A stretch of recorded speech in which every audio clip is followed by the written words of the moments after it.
तकी शराजी कुत्ते कमीना उल्लू के पट्टे, मेरी तुझसे कोई नहीं शादी हो रही। मैं कितनी दफा बताऊं, अभी मैंने पोस्ट किया, इतना ढीठ इंसान है ना, वही हावर्ड वाली हरकतें करनी जरूरी है। मैंने दिखाया कि भाई अभी मैंने तुझे रिजेक्ट किया, आगे से फिर वही शुरू हो गया, फिर वही बकवास। तुझे चैन नहीं है, रमजान में रोजे नहीं रख रहा, तेरी नफसानी ख्वाहिशों को चैन नहीं है। खबीस मुझे ड्रंक कहता है, मैं इसलिए ऐसे बोलती हूँ क्योंकि मैं गुस्से में होती हूँ। खबीस तुझे फर्क नहीं पता चलता, हर एक को उठा के ड्रंक कह देता है। हूं मैं ड्रंक, फिर भी हविस के मारे कुत्तों से बेहतर होते हैं। ड्रंक लोग कम से कम क्यूट होते हैं, फनी होते हैं, उनको देख के हंसी आती है। हविस के मारे हुए कुत्ते, उनको देख के तो सिर्फ नफरत होती है, उनसे नफरत होती है, हमेशा अगली रखते हैं। हविस के मारे हुए कुत्ते ना फिर भी सब बुरे होते हैं। अब मुझे समझ में आया कि मुझे तकी शराजी इतना बुरा क्यों लगता है। मैंने ना बिग बैंग थ्योरी देखी है, जिसमें हावर्ड का कैरेक्टर तकी शराजी जैसा था, फिर फ्रेंड्स था, उसमें जोई का कैरेक्टर तकी शराजी जैसा था, और फिर how I met your mother में बानी का कैरेक्टर तकी शराजी जैसा था।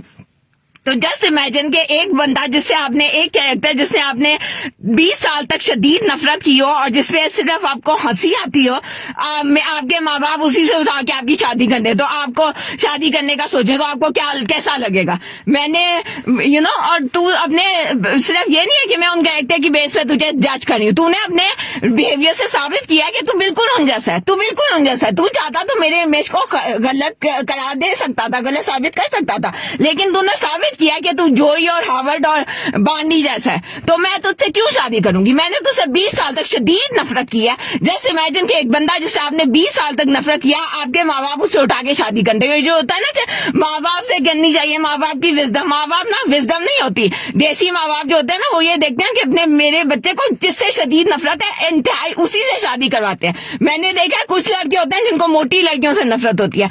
ये अच्छी बात नहीं है, आपको नहीं होना चाहिए प्रेजुडिस, लेकिन फिर भी भाई है उसको कोई बात नहीं, आप उसके लिए कोई लड़की ढूंढे जो कि पतली हो, लेकिन नहीं, एंड वही लड़के जिनको मोटी लड़कियों से नफरत होती है ना, उनकी मोटी लड़कियों से ही शादी करवाई जाती है। पता नहीं क्या ये चेहरा है कि ना, एक तो डाइवोर्स को इतना मुश्किल बनाया हुआ है, फिर उसके बाद कोशिश ये करते हैं कि भाई अगर डाइवोर्स की इजाजत नहीं है तो ऐसे बंदे से शादी करने की इजाजत दे दो जिसके साथ गुजारा हो सके, लेकिन वो भी नहीं है। ऐसे बंदे से शादी करवानी है जिससे शदीद नफरत हो और फिर डाइवोर्स नहीं लेनी। देसी कल्चर ना, पता नहीं क्या कोई पागलों का कल्चर है। सीरियसली कुछ समझ नहीं आता है कि तुम लोगों का मसला क्या है।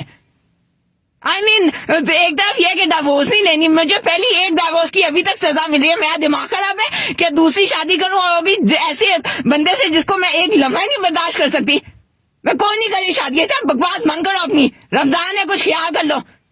कोई इसकी नफसानी ख्वाहिशें इतनी बेकाबू हुई है कि रमजान में भी शादी शादी शादी शादी शादी, बाहर में गई शादी नहीं करूंगी शादी। अभी इस कुत्ता का मीना उल्लू का पट्टा तकी शराजी जाऊंगी। अब तो मैं कभी भी नहीं जाऊंगी। जितना तू मुझे तंग कर रहा ना, मैं तेरी शक्ल नहीं देखूंगी पूरी जिंदगी। तेरी जायद गुम के साथ कभी नहीं जाऊंगी।